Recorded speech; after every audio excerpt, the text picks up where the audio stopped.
ভাই, মসজিদের কাজ চলতেছে, কিছু সাহায্য করেন। তুই ওনার কাছে নে, আমি ওইদিকে দেখতেছি।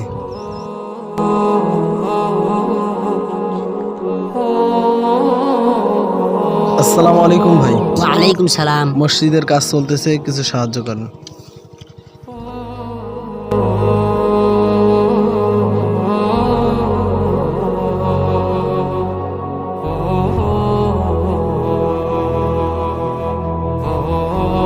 লোকটা তোকে কয় টাকা দিল? 20 টাকা দিছে।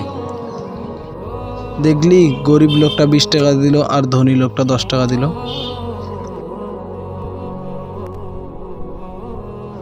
ভাই ভাই নেন। আপনি যে তখন টাকা দিলেন আবার দিতেছেন? ভাই তখন যদি গরিব লোকটার সামনে আমি দান করতাম, গরিব লোকটা কষ্ট পাইতো।